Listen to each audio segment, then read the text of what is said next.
Salut à tous, j'espère que vous allez bien.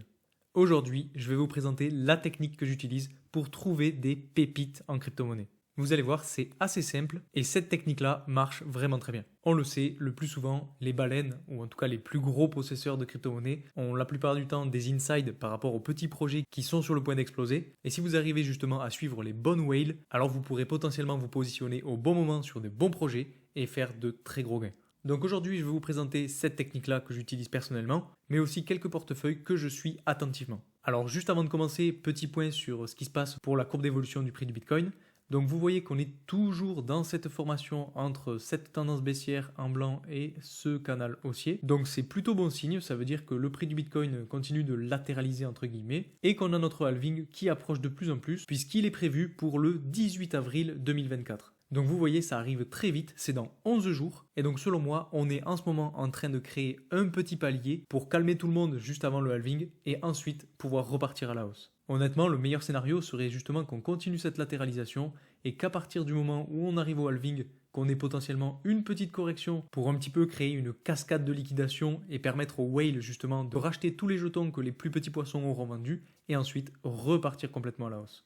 Ça, ce serait vraiment le meilleur scénario. Et vous voyez, on a le support qui est tout trouvé puisqu'on a le support des 60 000 $ qui en fait vient intersecter un petit peu le canal haussier qu'on a juste ici. Donc on pourrait avoir un gros point de rechargement à ce niveau-là. Enfin bref, je voulais juste vous faire un petit point sur l'évolution du prix du Bitcoin, mais maintenant entrons plus précisément dans le vif du sujet. Alors pour ceux qui me suivent sur TikTok et Instagram, vous avez déjà eu un petit aperçu de la technique que j'utilise puisque j'ai posté hier un réel sur ces deux plateformes. D'ailleurs pour ceux que ça intéresse, vous avez tous les liens en description. Je vous partage souvent des petites exclusivités que je partage pas forcément sur YouTube, donc n'hésitez pas à aller m'y rejoindre. Alors pour le coup, dans un premier temps, ce qu'il faut faire, c'est se rendre sur DexView. Donc vous tapez sur internet DexView et vous cliquez sur le premier lien.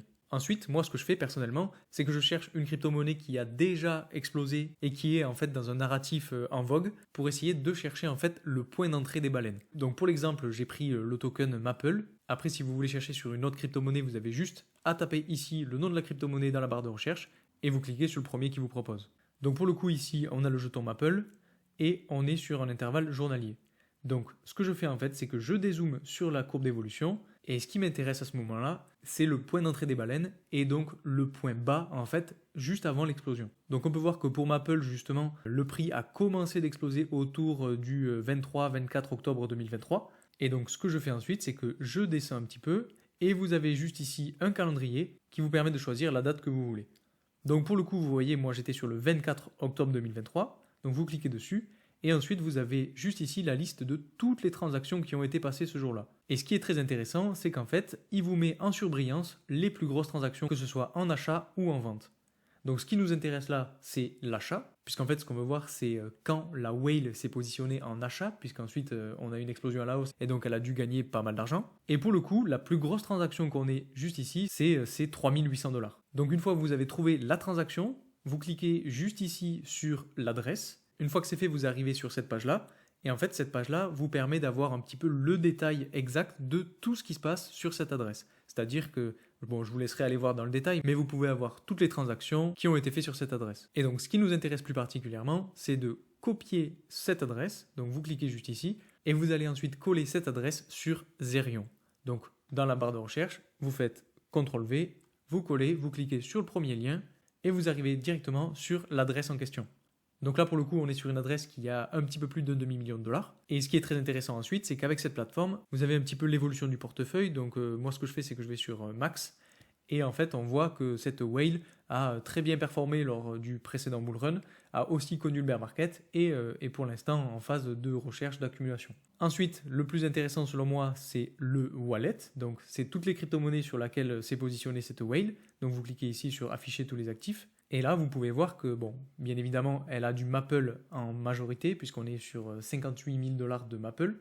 Ensuite, on a plusieurs autres crypto-monnaies. Bon, honnêtement, je ne les connais pas toutes. Par exemple, on a DeFrog, qui est sans doute un shitcoin et que je ne connais pas. Et vous voyez que cette whale a 13 000 $ dessus. Et avec l'engouement qu'il y a un petit peu autour des shitcoins en ce moment, ce type de crypto-monnaie peut potentiellement représenter une belle opportunité. Donc justement, on va aller voir à quoi correspond cette crypto-monnaie. Donc vous allez sur CoinMarketCap, Vous allez ensuite juste ici dans Search et vous tapez le nom de la crypto-monnaie. Ensuite, moi ce que je fais généralement, c'est que je regarde un petit peu la courbe d'évolution générale de cette crypto. Et donc ce qui est intéressant, c'est qu'on a la courbe d'évolution depuis le lancement de cette crypto-monnaie. Donc on voit qu'elle a été lancée aux alentours du 7 février 2024, qu'elle a eu une grosse explosion à son lancement et que depuis, elle est en pleine correction. On voit aussi que c'est une crypto-monnaie qui est très loin dans le classement de CoinMarketCap puisqu'elle est 1340e avec une capitalisation boursière de 4 millions de dollars. Donc vous voyez que c'est vraiment très faible. Et en plus de ça, on voit que cette crypto-monnaie n'a pas vraiment encore explosé. Elle a juste en fait explosé juste après son lancement et c'est normal parce que c'est ce qui se passe pour quasiment toutes les crypto-monnaies.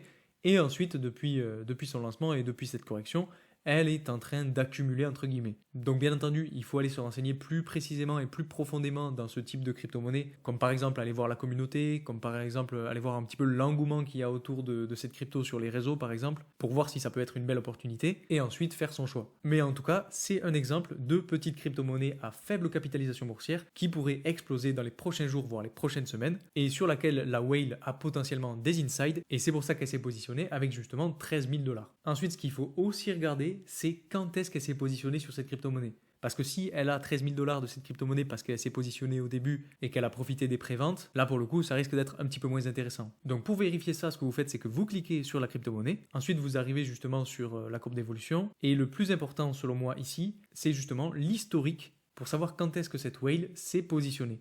Et en fait, vous voyez qu'elle s'est positionnée à 4 reprises, dont la première était le 12 mars 2024. Donc elle a acheté pour 3 000 $ ou 3 500 $ le 12 mars, elle a acheté pour 2 200 $ le 20 mars, pour 8 000 $ le 26 mars et pour presque 1 000 $ le 6 avril. Donc vous voyez que c'est très récent, que cette whale continue d'accumuler sur cette crypto-monnaie et que justement ça peut être une très très belle opportunité. Alors attention, je ne fais pas de conseils en investissement, je ne vous dis pas d'aller acheter en masse sur cette crypto-monnaie parce qu'elle va exploser, mais je dis juste qu'il y a beaucoup d'indicateurs qui montrent que potentiellement ça pourrait le faire. En tout cas, si le projet commence à exploser, on pourra se dire que cette whale avait raison et avait potentiellement des insides. Alors ça peut être tout et n'importe quoi, peut-être qu'elle est en contact avec les développeurs, ça on ne sait pas du tout. Peut-être que justement cette whale sait qu'il va y avoir une annonce dans quelques temps et que justement elle se positionne pour profiter de la hausse que ça va générer. Ça on ne sait pas du tout, mais ça peut potentiellement être une bonne idée de la suivre. Parce que si on regarde un petit peu, le 12, 20, 26 mars et même le 6 avril, quand on regarde la courbe d'évolution générale du prix, vous voyez qu'en fait, elle s'est positionnée à partir de ce moment-là, donc à partir du 12 mars. Et en fait, depuis ce point-là, le prix n'a pas arrêté de chuter ou de latéraliser. Donc selon moi, c'est à suivre de très près. Donc vous avez un exemple parmi tant d'autres de petites crypto-monnaies justement qui pourraient potentiellement être à gros potentiel. Et ensuite, si on descend un petit peu plus et qu'on regarde les autres crypto-monnaies sur lesquelles s'est positionnée cette whale, donc on a de l'Ether, on a de l'Avalanche, on a du Curve, on a du Doge, on a du Matic. Alors, ce qu'il faut regarder aussi, c'est le prix qu'il y a derrière, puisque là, sur le Matic, par exemple, on est à 22 $. Donc, honnêtement, c'est pas très intéressant. Je pense qu'à partir du moment où on commence à rentrer, par exemple, dans des 600, voire des 7000 $, là, ça commence à être intéressant à suivre. Donc, si on regarde, par exemple, aussi sur la crypto-monnaie Airfox, donc comme tout à l'heure, on va sur CoinMarketCap, on tape le nom de la crypto-monnaie juste ici, donc là, je vous laisserai le faire, moi, je l'avais déjà fait, et on regarde un petit peu la courbe d'évolution générale. Donc on voit cette fois-ci que cette crypto-monnaie est beaucoup plus vieille que la crypto-monnaie qu'on vient de voir, puisqu'en fait vous voyez qu'elle a été lancée en novembre 2020, elle a déjà connu de gros pics et de grosses pousses à la hausse, et depuis qu'elle a connu cette grosse correction juste ici jusqu'à arriver jusqu'en juin 2022, elle n'a rien fait du tout. Donc on va voir quand est-ce que cette whale s'est positionnée, donc pour le coup on reclique sur cette crypto-monnaie, on descend un petit peu plus, et là pour le coup vous voyez que c'est assez différent puisque là elle s'est pas positionnée récemment, vous voyez que les dernières transactions datent de 2022, donc c'était il y a un bon moment, et que pour le coup c'est pas forcément une bonne opportunité puisque la whale ne s'est pas repositionnée sur ce projet. Donc j'ai bien fait de choisir ce portefeuille parce qu'en fait vous voyez on a les deux cas. On a le cas où la crypto-monnaie est plus jeune avec deux frogs et qui peut potentiellement être une belle opportunité, et à contrario on a aussi la crypto-monnaie Airfox qui pour le coup est une crypto-monnaie qui est plus vieille et sur laquelle la whale ne s'est pas positionnée depuis longtemps et qui peut justement ne pas représenter une belle opportunité. Ensuite, ce qu'il faut aussi regarder et qui peut potentiellement être assez intéressant, c'est qu'on a la liste des NFT que possède cette whale. Donc si vous descendez un petit peu plus, vous avez justement les quelques NFT qu'elle possède. Et vous voyez que c'est assez intéressant puisqu'elle possède des NFT qui ont le même nom et qui sans doute sont du même projet que la crypto-monnaie de Frog. Vous voyez, on en a pas mal. Donc potentiellement même que c'est le créateur, j'en sais rien. Honnêtement, j'ai pas fait plus de recherches que ça sur cette whale. c'est peut-être le créateur de cette crypto-monnaie. Si vous avez des infos là-dessus, n'hésitez pas à me les mettre en commentaire, à me les partager, parce que je vous avoue qu'en fait, je me suis pas du tout renseigné sur cette whale. Donc en fait, si on est tombé sur la whale qui a créé le projet DeFrog et qui du coup a des insides, là, ça peut vraiment être une très belle opportunité. Enfin bref. Ensuite, on a la partie historique qui représente en fait toutes les transactions qui ont été faites par cette whale jour après jour. Donc vous voyez que les dernières transactions ont été faites le 6 avril 2024, donc ça c'était hier. Et donc vous pouvez voir que justement elle a acheté 2 NFT ici, qu'elle a fait une transaction ici, qu'elle a rajouté de l'Ethereum, que le 29 mars elle a acheté du Maple pour 24 000 $. Donc là ça non plus c'est pas anodin parce que c'était il n'y a pas si longtemps que ça et elle a acheté pour quand même une grosse somme. Et donc petit à petit, vous avez toutes les transactions. Donc là, je vous laisse aller voir par vous-même. Mais pour le coup, c'est très intéressant et ça peut permettre de voir aussi à quel moment exact s'est positionnée cette whale. Donc si on retourne sur DexView, vous voyez que là pour le coup j'ai fait avec une seule whale. Donc on a eu de la chance parce qu'on est tombé directement sur une whale avec un demi-million de dollars sur son wallet. Mais honnêtement il existe des whales encore plus grosses. Par exemple j'ai trouvé une whale avec 6 millions de dollars sur son wallet. D'ailleurs je peux même vous la présenter maintenant. Mais en gros ce que je voulais vous dire juste avant, c'est que cette technique marche vraiment. Quand vous allez sur une crypto-monnaie qui vient d'exploser, comme par exemple Maple, Pendle, Fetch.ai, des crypto-monnaies comme celle-ci, et que vous regardez un petit peu l'historique des transactions qui ont été faites juste avant que la crypto-monnaie explose, vous allez tomber sur des grosses sommes et en fait vous allez voir que ce sont les whales qui se positionnent parce qu'elles ont des insides et parce qu'elles savent justement où le marché va aller. Et donc si elles ont su où le marché allait pour ce type de crypto-monnaie, elles peuvent savoir où le marché va aller pour d'autres crypto-monnaies. Et donc c'est là où c'est intéressant de les suivre, puisque si on les suit, on peut faire le même type de transaction qu'elles, et donc potentiellement faire de gros gains. Alors c'est pas la solution miracle, il y a des fois où ça marche pas du tout. Par exemple le projet de Frog, s'il faut, ça va pas du tout marcher, j'en ai aucune idée, mais ça peut potentiellement être une opportunité. Et ça, bien entendu, seul le temps nous le dira. Alors le wallet où il y a 6 millions de dollars, c'est celui-ci. Là, je suis pas vraiment rentré dans le détail, mais si on essaye de le faire ensemble, vous voyez que, ah oui, donc bon, on a eu une grosse explosion assez récemment du wallet. Et si on regarde un petit peu tous les actifs de cette whale, on peut voir qu'elle a énormément en USDT et en USDC. Ensuite, si on descend un petit peu plus, on voit quand même qu'elle a du Hondo, du Chainlink, du Ribbon. Hero of Mavia, je connais pas du tout cette crypto-monnaie. Peut-être qu'on pourrait aller voir justement. Donc encore une fois, vous allez sur CoinMarketCap, vous cliquez sur la crypto-monnaie et vous voyez que là, bon, pour le coup, on est en 368e position. Si on regarde un petit peu la courbe d'évolution, bon, c'est pas dégueu. On a eu une explosion à la hausse au lancement et là, on a une correction qui petit à petit se poursuit. Donc honnêtement, c'est vraiment pas dégueu. Là, pour le coup, on pourrait potentiellement avoir quelque chose. Et si on essaye de regarder quand est-ce que cette whale s'est positionnée, on clique donc encore une fois sur le projet, on descend un petit peu plus et on va chercher l'historique. Et là, vous voyez qu'en fait, elle s'est positionnée justement aujourd'hui, il n'y a pas si longtemps que ça, parce que la dernière transaction date de 13h50, et au moment où je tourne, il est 15h18, et elle a acheté du Mavia, donc le jeton de cette crypto-monnaie, pour presque 5 000 $. Donc vous voyez que le 7 avril, elle a fait pas mal de transactions sur cette crypto-monnaie-là, et en tout, on est vraiment sur des grosses sommes. Elle en a acheté aussi le 6 avril, etc. D'ailleurs, vous pouvez même faire un petit peu plus simple, si vous allez sur la courbe d'évolution ou le graphique, vous avez justement les moments où elle a acheté et les moments où elle a vendu. Donc là, ça peut être un petit peu plus intéressant. Si vous allez sur Max, vous voyez qu'elle a commencé à acheter et à vendre il n'y a pas si longtemps que ça. Si on prend l'intervalle d'une semaine, vous voyez que c'est très récent, qu'elle a commencé à accumuler à ce moment-là. Donc ça peut potentiellement être là aussi une opportunité.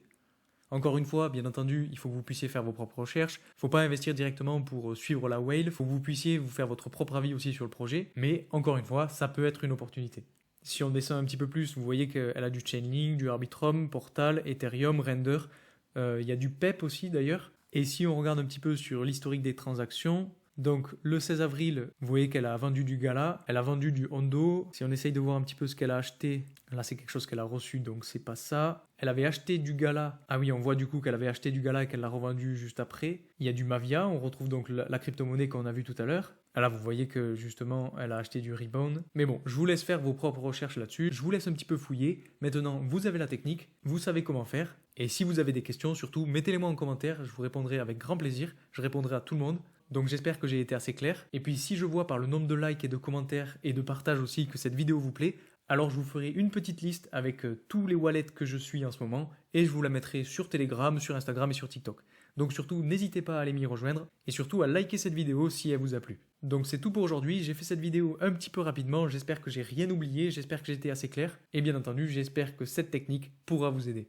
Dans tous les cas, je vous remercie encore pour votre soutien et votre bienveillance et je vous dis à très vite pour une nouvelle vidéo. Salut!